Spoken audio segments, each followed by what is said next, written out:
Part 1. The old man's warning: if you ever find yourself deep in the woods and someone calls your name, don't answer. Don't try to find out who it is. Don't follow the voice, and whatever you do, don't leave the trail. Because sometimes it isn't a person calling you. Sometimes the forest is just trying to find out how far you're willing to go. My name is Ethan Carter. I'm 31 years old, and until 3 years ago, I didn't believe in ghosts, curses, or anything supernatural. If someone had told me this story back then, I would have laughed and called them crazy. Now, I don't go near forests. Not even during the day, especially not the one locals call *** black pine. Forest ***.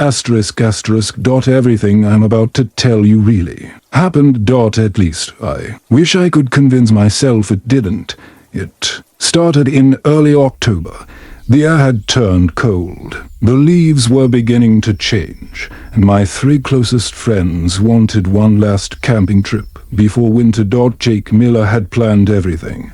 Ryan Brooks brought enough food for a week. Even though we were only staying for 2 nights, Tyler Morgan packed enough survival gear to survive a zombie apocalypse, and I brought my camera. We had been friends since high school.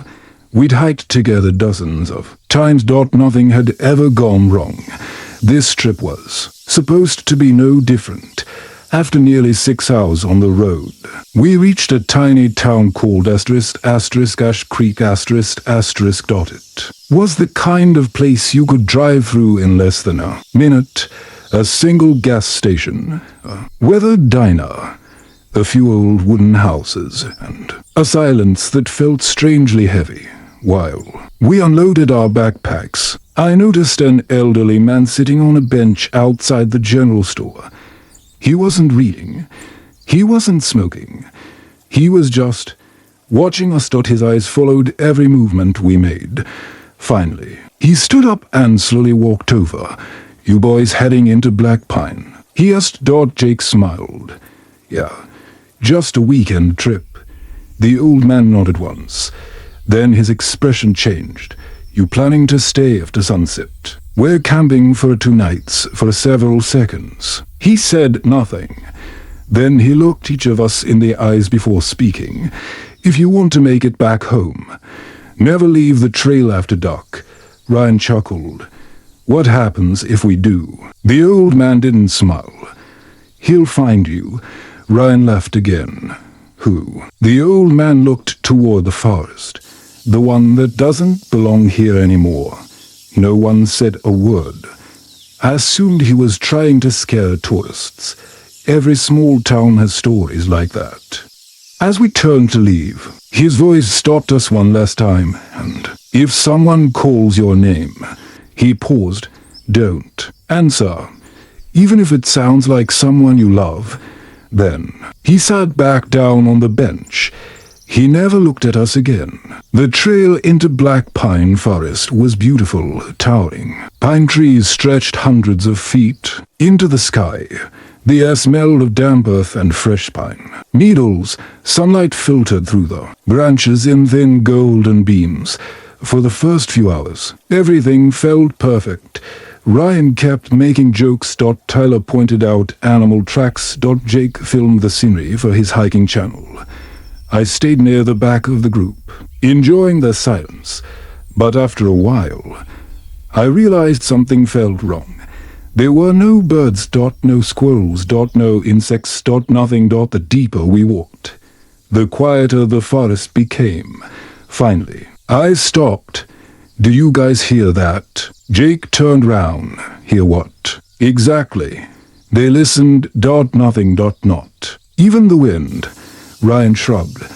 "Maybe there just aren't many animals out here. Maybe.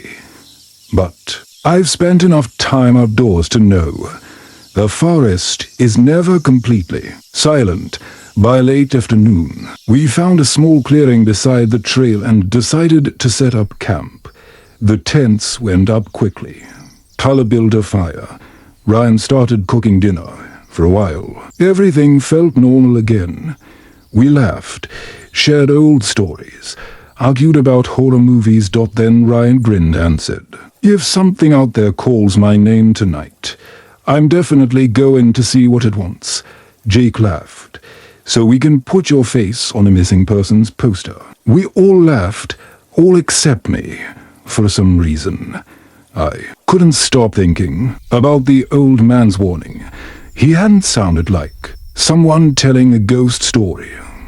He sounded like someone remembering one round midnight. The fire burned down to glowing embers. One by one. We climbed into our tents. I don't know how long I slept. Maybe an hour. Maybe 2. Then I woke up. Not because of a nightmare. Because of footsteps. Slow. Heavy. Crunch. Crunch. Crunch. Someone was walking round our camp. Very slowly. I grabbed my flashlight and listened. The footsteps stopped. Then a whisper drifted through the trees. "Ethan." I froze. My heart slammed against my chest. The voice came again. "Ethan." I knew that voice. There was no way I could mistake it. It belonged to my father. The only problem was my father had died 7 years earlier. Part 2. Something was watching us for a few seconds. No one moved. Jake kept staring into the darkness. His face had gone completely pale. "What do you see?" I whispered. He didn't answer. His eyes never left the tree line. Then, very slowly, he pointed toward the woods, about 30 yards from the camp. Between 2 pine trees.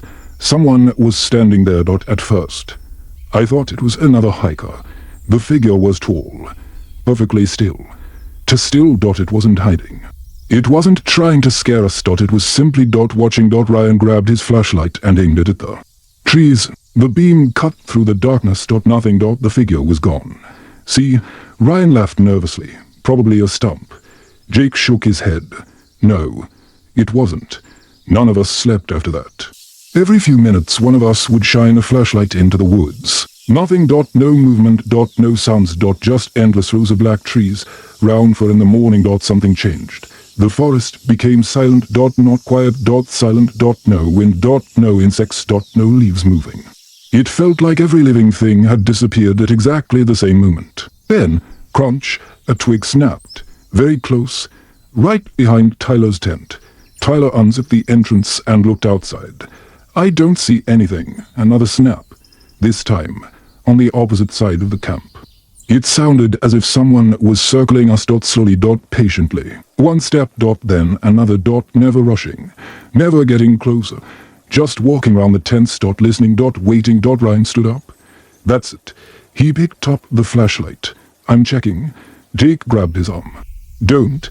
It's probably a deer." "No." Jake's voice was shaking. "Deer don't walk in circles." Ryan rolled his eyes. "You guys are freaking yourselves out." Before anyone could stop him, he walked toward the trees. His flashlight disappeared behind the first row of pines. We could still hear his footsteps. Then silence. 10 seconds. 20. 30. Ryan. I called. No answer. Jake looked at me. "You remember what the old man said?" I nodded. "Stay on the trail and don't answer voices." Another 30 seconds passed. Then Ryan's flashlight appeared again. He walked back into the camp. But something felt wrong. He wasn't breathing heavily. He wasn't annoyed. He wasn't joking. He simply stood there. Smiling. "You okay?" Tyler asked. Ryan nodded. "I found someone." The words hit us like ice. "What do you mean, someone?" "A little girl." Jake frowned. "What?" "She was standing between the trees." "How old?" "I don't know. Maybe 8. She asked me if I was lost." None of us spoke. "There aren't any houses for miles," I said. "I know." Ryan smiled again. "But she said her parents are waiting." "Where?" He slowly raised his arm. And pointed deeper into the forest. "That way." Jake grabbed Ryan by the shoulders. "Listen to me. There are no children out here." Ryan's smile disappeared. "I know what I saw." Then he whispered something that made my blood run cold. "She knew my name." No one had told the little girl who we were. No one had introduced us. Ryan swore he had never seen her before. Yet the first thing she supposedly said was, Ryan. You're finally here. Morning couldn't come fast enough. As soon as the sun rose, we packed our gear. No one wanted to stay another night. Even Ryan had stopped joking. He insisted the girl was real. Jake insisted there had never been anyone there. I didn't know what to believe, but when I rolled up my sleeping bag, I found something underneath it. A small wooden toy. An old-fashioned carved bird. Its surface was black with age. On the bottom. Someone had scratched a single word with a knife. Run. Part 3. The trail that wasn't there, and only of us spoke for nearly a minute. The little wooden bird sat in my hand. It couldn't have been there the night before. I would have noticed it. Someone or something. Had placed it beneath my sleeping bag while we were asleep. Tyler looked at the word carved into the wood. Run. Ryan tried to laugh. Okay, that's messed up. Jake wasn't smiling. We're leaving. No one argued. Within 15 minutes, our camp was gone. The fire was buried. The tents were packed. We started walking back the way we had come. At least, we thought we were. Jake led the group using the GPS on his phone. After about 20 minutes, he stopped. That's strange. What? My GPS keeps recalculating. Ryan rolled his eyes. No signal. It doesn't need a signal. Jake stared at the screen. The map keeps spinning. Tyler pulled out his compass. The needle twitched. Then began spinning in slow circles. He frowned. I've never seen this before. Cheap compass. No. It's military grade. Nobody laughed. After another hour of hiking, we reached the exact same clearing. The fire pit. The broken log Ryan had been sitting on. Even Tyler's empty coffee cup. Ryan looked round. No. Jake's face turned pale. We've been walking north. Tyler shook his head. No, we've been walking in circles. That's impossible. We never turned. Jake pointed toward a nearby pine tree. Someone had carved initials into the bark. J.M. Jake slowly lowered his knife. I carved it this morning. Silence. The trail had brought us back to our own campsite. Without a single turn, we decided to try again. This time Tyler tied bright orange survival tape around the trees every 50 feet. If we loop round again, we'll know. For the first 10 minutes everything looked normal. Then Ethan noticed something. The tape. Jake looked back. Every strip of orange fabric was gone. Every single one. Only fresh bark remained. As if the trees had never been marked. Tyler walked back 50 yards. Nothing. No tape. No knots. No footprints. The forest had erased every sign we'd been there. By late afternoon the sky had darkened. Heavy clouds rolled overhead. Rain began falling. Not hard, just enough to make the forest darker. Jake checked his watch. It should be 4. Ryan looked up. It looks like sunset. The shadows between the trees grew longer. Too quickly. Within minutes. It felt like evening. Tyler stopped walking. Do you guys smell that? The air had changed. The scent of pine disappeared. Now it smelled rotten. Like wet leaves mixed with something dead. Then came the flies. Hundreds of them. Buzzing somewhere ahead. We follow the sound. About 30 feet off the trail. Something hung from a tree. At first I thought it was an animal. Then the wind moved it. It was a backpack. Old. Covered in dirt. The fabric had faded almost white. Jake slowly stepped closer. There are initials. He brushed away the mud. D.C. Tyler froze. I know those initials. What? He swallowed hard. My uncle. The 3 of us stared at him. You never said your uncle had been here. Tyler's voice was barely audible. He disappeared in these woods. Double quotes. 20 years ago. None of us moved. The backpack looked as if it had been hanging there for decades. Yet the zipper was shiny. Almost new. Tyler slowly reached for it. Jake grabbed his wrist. Don't. Too late. The zipper slid open. Inside. There was only one item. A small digital camcorder. Impossible. The battery indicator was glowing green. After 22 years, Ryan pressed the power button. The screen flickered to life. Static. Then video. Someone was filming the forest. A man's voice laughed behind the camera. Tyler whispered, "That's my uncle." The recording continued for a few seconds. Suddenly, the camera jerked upward. Every bird in the trees took flight at once. The man behind the camera stopped laughing. A child's voice echoed through the speakers. "Daddy." The camera slowly turned toward the trees. Nothing. Only darkness. Then the voice came again. Closer. Double quotes. "Daddy." Double quotes. The man whispered, "Emily." Tyler looked confused. "My cousin Emily died before she was born." The camera shook violently. The man began running. Branches slammed into the lens. Heavy breathing filled the speaker. Then another voice, exactly like the first one. Then another, and another. Soon. Dozens of voices were calling his name from every direction. "Dad, Daddy, please," the man screamed. The image blurred. The camera hit the ground. For a few seconds, it pointed toward the trees. Then someone stepped into view. It was shaped like a person. Tall. Its arms hung almost to its knees. Its skin looked pale gray, and where its face should have been, there was nothing. Just smooth skin. No eyes. No mouth. No nose. The creature slowly tilted its head. Then the screen went black. The camcorder shut itself off. No one said a word.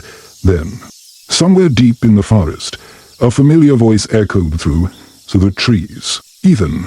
This time, it wasn't my father's voice. It was Jake's. The only problem was, Jake was standing right beside me. Hard for whatever it was. It could copy us. Nobody moved. The voice echoed through the trees again.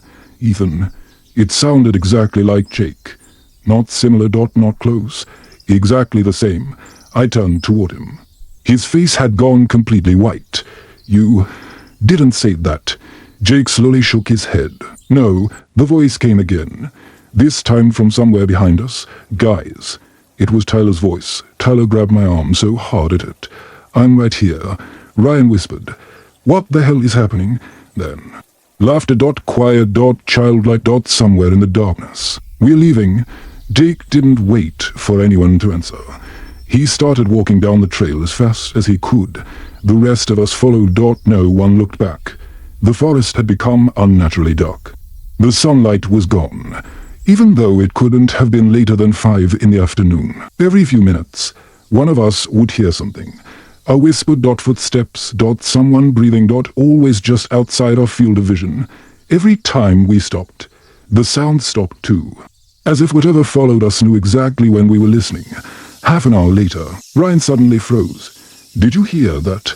We all stopped. Silence. Then a woman's voice. Soft. Gentle. Double quotes. "Come here, sweetheart." Ryan's breathing changed. "My mom." Jake grabbed him immediately. "Don't."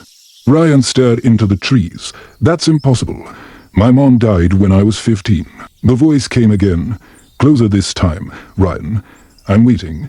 For a split second, Ryan actually took a step toward the forest. Tyler yanked him back onto the trail the moment he did. The voice disappeared. As if someone had switched it off. Jake looked at all of us. "It's copying people we lost." No one argued, because every one of us already knew he was right. The rain started again. Within minutes our clothes were soaked. The trail turned into thick mud. Walking became difficult. Then Ethan noticed something. "Guys, the footprints." There were ours. For sets, walking in one direction. But beside them, a fifth trail appeared. Their feet. Long. Thin. The prints were deeper than ours. Whatever made them was much heavier than a person. Ryan counted them. 1. 2. 3. 4. 5. Then he stopped. They're backwards. I looked closer. He was right. The toes pointed toward us. But the prints continued away from us. As though something had walked backward through the forest, watching us the entire time. Just before sunset, we found a ranger station, or what was left of one. The building leaned to one side. Half the roof had collapsed. The windows were broken. An old wooden sign still hung above the entrance. **** black pine fire lookout **** Tyler sighed with relief. Finally, "We can call for help." We rushed inside. Dust covered everything. Broken furniture, rotting shelves, rusted tools. There hadn't been anyone here in years. Jake searched every room. No phone. Ryan found an emergency radio. He pressed the power button. Nothing. Dead. Then. A loud metallic bang came from upstairs. Everyone froze. Another bang. Slow. Heavy. Like someone dragging something across the floor. Tyler whispered, "Tell me that's just the wind." No one answered, because there wasn't any wind. The building was completely still. Jake grabbed an old fire axe leaning against the wall. "I'm checking. I'm coming with you," I said. Ryan and Tyler stayed downstairs. The staircase groaned beneath every step.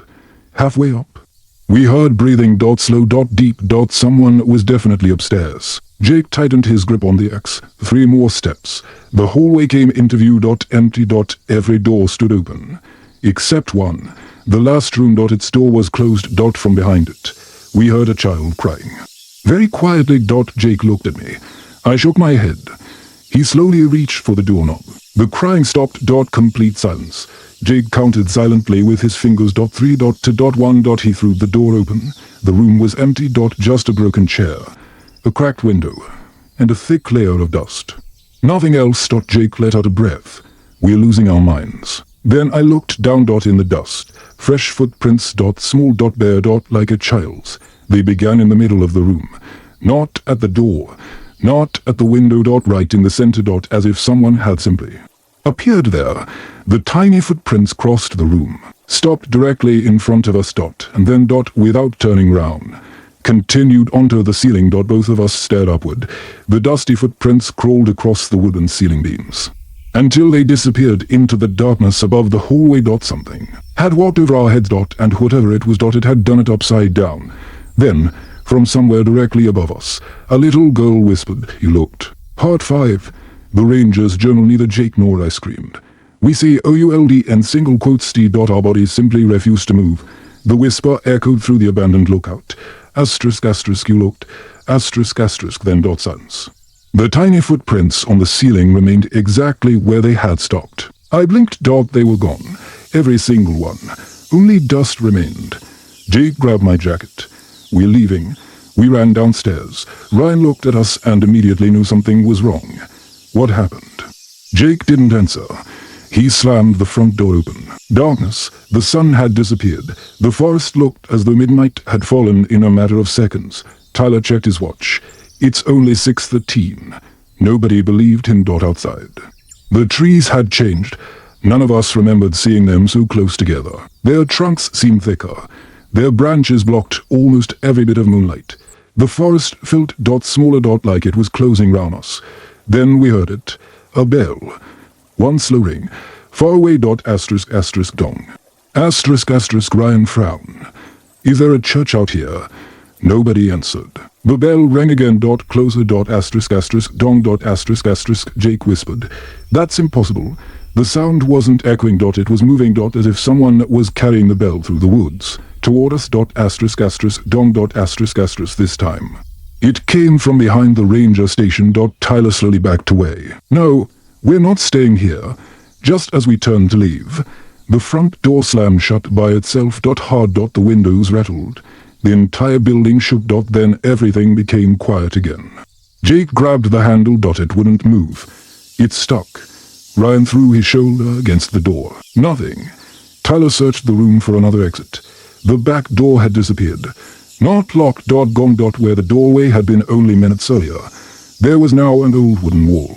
As though it had always been there. No. Tyler whispered. No. I walked toward the wall. Fresh paint. No seams. No hinges. It looked decades old. The building itself had changed. Then the radio crackled. Every one of us jumped. The emergency radio had been dead. Ryan slowly turned toward it. Static filled the room. Then a man's voice. If anyone hears this, do not answer the voices. The signal faded. They know your memories. More static. Double quotes. Single quotes. T. Let them separate you. Jake rushed over. Hello. This is Ethan Carter. We need help. Silence. Then the voice returned. Much weaker. Double quotes. If you see someone you love, it isn't them. Don't let it touch. The transmission ended in a burst of static. Ryan stared at the radio. Who was that? No one knew. Tyler began searching the old office. Most drawers were empty. Rotting paperwork. Maps. Rusted keys. Then he found a leather notebook. The cover had almost fallen apart. Across the front someone had written, in faded ink, *** Ranger Daniel Harper ***. Inside were daily entries. Most were ordinary .weather .wildlife .patrol routes. Then, the handwriting changed. It became shaky. Uneven. As if the writer's hands had been trembling. Jake began reading aloud *** October 3rd ***. Another hiker disappeared today. No tracks. No blood. Just an empty backpack beside the trail. *** October 5th ***. I heard my wife's voice outside the cabin. She's been dead for 9 years. I almost opened the door. *** October 8th ***. The voices know things only my family would know. They remember birthdays. Old conversations. Secrets. *** October 10th ***. The forest isn't haunted. It's hunting. Ryan swallowed. No, Jake turned the page. His face drained of color. The next sentence had been written over and over again, hundreds of times. Until the paper had almost torn. ***. Don't look into its face. ***. Don't look into its face. ***. Don't look into its face. ***. The final page contained only one paragraph. Written in fresh, dark ink. As if it had been added much later. ***. Reading this. ***. Its single quote says, already following you. ***. It doesn't kill people immediately. ***. It waits. ***. It learns your voice. ***. Your memories. Your fears. When it finally appears. You'll believe it's someone you love. And that's the moment you die. The lights suddenly flickered. Even though there hadn't been electricity in the station for years, one bulb hanging from the ceiling glowed faintly. Then another. The room filled with a weak yellow light. For just a second, everything looked normal. Then Tyler whispered, "Guys." We all turned. The dusty window beside the front door reflected the room. 4 people stood inside. Me. Jake. Ryan. Tyler. But in the reflection, there was a 5th person standing behind us. Very tall. Its head nearly touched the ceiling. Its arms hung unnaturally low. And where its face should have been, there was only smooth, pale skin. No eyes. No mouth. No nose. It wasn't looking at us. It was looking into the reflection. Then, slowly, its featureless head tilted, and a voice that sounded exactly like my father's whispered from behind me. ***. Ethan. Don't turn round. ***. Part 6. The cabin that shouldn't exist. Every instinct in my body screamed at me to turn round. But I remembered the old man's warning. ***. Don't answer. ***. Don't follow the voices. ***. I closed my eyes. "I'm not turning round," I whispered. Behind me, something laughed. Not loudly. Just enough for me to hear it. It sounded. Sat aside. Then the room became cold. Not ordinary cold. The kind that makes your lungs hurt when you breathe. The lights went out. Complete darkness. Ryan switched on his flashlight. The beam shook in his hands. The reflection in the window was gone. Only the 4 of us remained. Jake let out a long breath. "We're leaving." But the door, Tyler started, before he could finish. The handle slowly turned by itself. Click. The door creaked open. Outside, the forest was silent. Silent. Jake looked at us. "It wants us to leave." Ryan frowned. "Or it wants us outside." Neither option sounded good, but staying inside felt worse. We stepped into the darkness. The air smelled different now. Not like pine. Not like rain. It smelled. Old. Like damp wood that had been buried underground for years. Our flashlights barely reached 10 feet ahead. Beyond the. Only darkness. Then Tyler stopped. "Guys." There were footprints in the mud. Hundreds of them. Bare feet. Large. Small. Adult. Child. All walking in the same direction. None of them came back. Jake slowly followed the trail with his flashlight. They all go the same way, toward the deeper forest. As if every missing person had walked there willingly. We had no better choice. The ranger station no longer felt safe. The trail behind us had disappeared. So we followed the footprints for almost an hour. Nobody spoke. The only sound was our breathing. Then, a light appeared between the trees. Warm, yellow, like a lantern. Ryan sighed with relief. Finally, a house. Jake grabbed his backpack tighter. Nobody lives out here. We walked closer. A small wooden cabin stood in the middle of the forest. Smoke rose from the chimney. Light spilled through the windows. The porch looked freshly swept. It was impossible. The ranger's map showed nothing here. Tyler knocked. No answer. He knocked again. The door slowly opened on its own. Inside. Everything looked normal. A fireplace burned quietly. A kettle steamed on the stove. 4 cups sat neatly on a woodman table. For exactly 4. Ryan stared at them. That's not creepy at all. I looked around. Whoever lived here had left only moments earlier. The fire was alive. Fresh coffee filled the room, but there wasn't a single sound. No footsteps. No voices. No movement. Jake noticed something on the table. A photograph. He picked it up. Then immediately dropped it.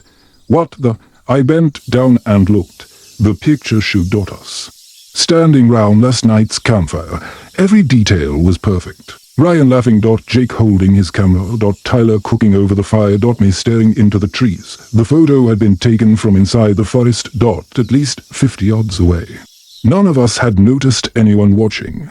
There were dozens more photographs. Each one showed us during the hike. Crossing the bridge. Setting up camp.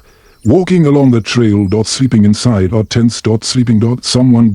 Had been standing outside our tents all night. Taking pictures.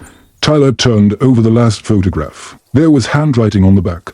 Only one sentence. ****, you finally came back. ****, Ryan's voice cracked. What does that mean? Nobody answered. Then. We heard footsteps upstairs. Slow. Heavy. One step. Another. Then another. The old wooden floor groaned beneath something. Much heavier than a person. Jake looked toward the staircase. There's someone up there. The footsteps stopped. A long silence followed. Then a familiar voice drifted down from the second floor. Ethan. It was my father's voice again. This time. It sounded frightened. Please, help me. My chest tightened. Every logical thought disappeared for one terrifying second. I wanted to run upstairs. Then Jake grabbed my shoulder. Ethan. His voice snapped me back to reality. That's not your dad. As soon as he said those words, the voice upstairs changed. It laughed. A deep, inhuman laugh. Then every door on the second floor slammed shut at once. ****, bang. ****, bang. ****,